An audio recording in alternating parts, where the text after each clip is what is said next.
채널 구독과 시청해주셔서 감사합니다. 좋은 하루 되세요. 조영남이 한 여배우에게 죽은다는 장면이 포착되며 화제입니다. 이에 조영남이 과거 여성 연예인에게 추파를 던져 불쾌감을 자아냈던 일화와 양딸 성추행 사건이 재조명되고 있습니다. 12월 4일 방송되는 SBS 미운 우리 새끼에서는 이상민과 딘딘, 조영남, 백예섭, 그리고 조영남의 짝사랑녀 이회춘이 출연합니다. 이날 이상민과 딘딘은 조영남, 백예섭과 함께 낚시터를 찾았습니다. 가요계 미우새 끝판왕인 조영남과 배우계 대부 백예섭이 고등학교 동창이라고 밝히자 모두 깜짝 놀랐습니다. 이상민과 딘딘은 두 사람의 욕설이 난무하는 현실 대화에 조마조마해하며 낚시를 이어갔습니다. 또한 조로는 뭐냐 쫓겨난 것보단 낫다라며 서로를 저격하는가 하면 고등학교 시절 못생겼다, 별 볼 일 없는 놈이었다라며 찜찜 바이브 티스전을 펼쳐 스튜디오를 폭소하게 했습니다. 김치싸대기의 주역인 배우 이회춘이 등장하자 그동안 보지 못했던 조영남의 긴장한 모습이 공개됐습니다.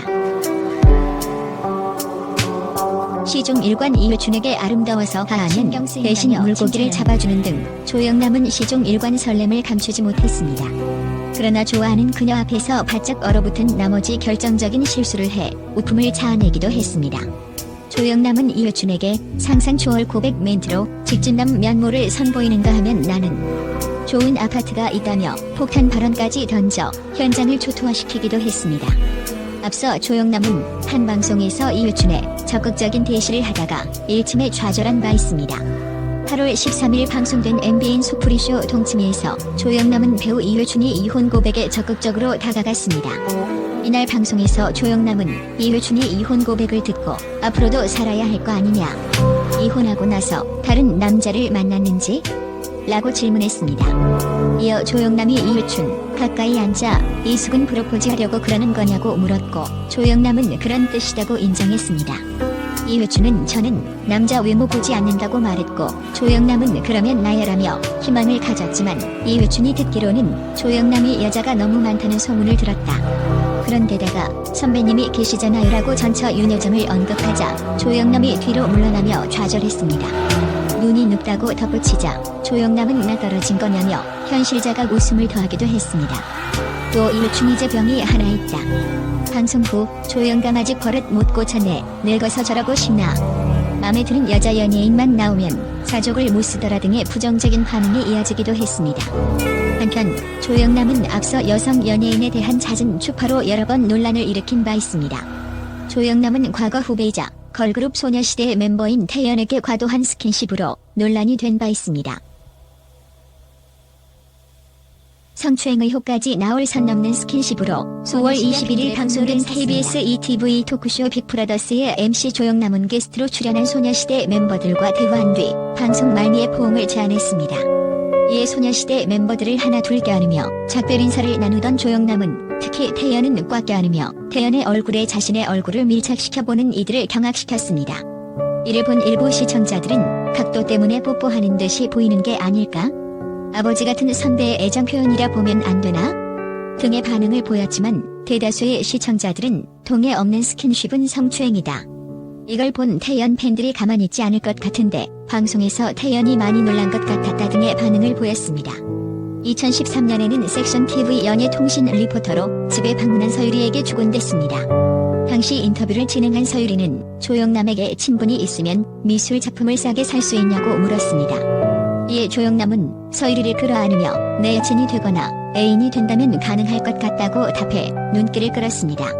특히 조영남은 서유리에게 우리 장모님은 나이가 어떻게 되시나라고 추파를 던져 서유리를 당황케 만들었습니다. 2014년 4월엔 연예가 중계 촬영차 리포터 자격으로 집에 찾아온 레인보우의 멤버 김지숙에게 중반부에 결혼하자며 지근덕대어 많은 비판을 받았습니다. 뒤늦게 지숙의 나이를 알고 했던 말을 취소하겠다고 했지만 이미 돌이킬 수 없게 되었습니다. 당시 촬영분을 보면 결혼 얘기의 표정이 굳으면서 슬슬 피하는 지숙을 볼 수 있습니다.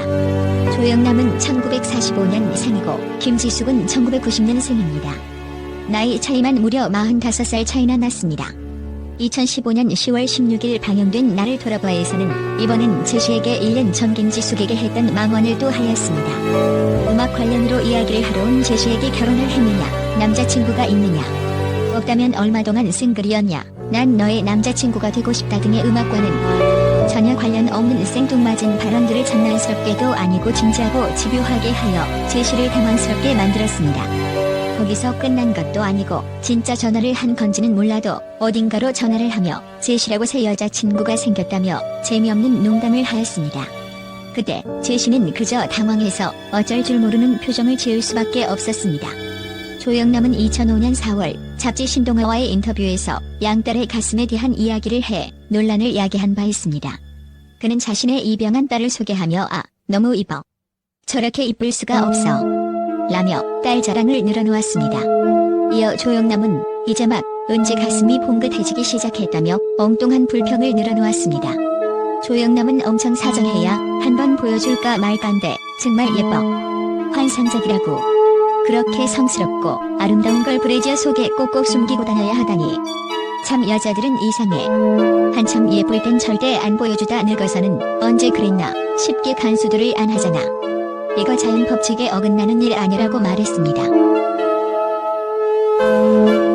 이 이야기는 결국 몇 번을 사정해서 봤다는 것으로 해석되는데요. 이 기사가 실렸을 때 입양한 딸초의 미성년자가 아니었더라도 인터뷰에서 저런 이야기를 했다는 것 자체가 엄청난 파문을 불러일으킬 수 있는 대목입니다. 해당 발언으로 조영남은 연예계에서 매장당했으며 희대의 악마라 불릴 정도로 많은 이들의 따가운 시선을 받아야만 했습니다. 한편 1945년생으로 올해 78세인 조영남은 1968년 말 데뷔해 한국 대중음악과 성악을 가요에 접목시켜서 일약 스타덤에 오른 가수입니다. 사실 본업인 음악뿐 아니라 작가, 화가, 방송인, 라디오 DJ 등 다방면으로 활동해왔습니다. 솔비나 구이선, 홍서범 등도 종합예술인임을 자처하고 있지만 이들보다 앞선 조영남이 원조라는 사실에는 이견이 없습니다. 하지만 현재는 성희롱, 그림 대작 등 각종 사건 사고로 여러가지 구설수나 계속해서 만들어대는 트러블 메이커로 인해 평이 안 좋습니다. 조영남의 대시를 받은 이회춘은 1950년생으로 73세입니다. 특유의 청초하고 여성미 넘치는 얼굴로 70년대 멜로드라마의 단골 여주인공이었습니다. 특히 1978년 드라마 청춘의 덫의 여주인공 서윤이 역으로 엄청난 인기를 끌었습니다. 채널 구독과 시청해주셔서 감사합니다. 좋은 하루 되세요.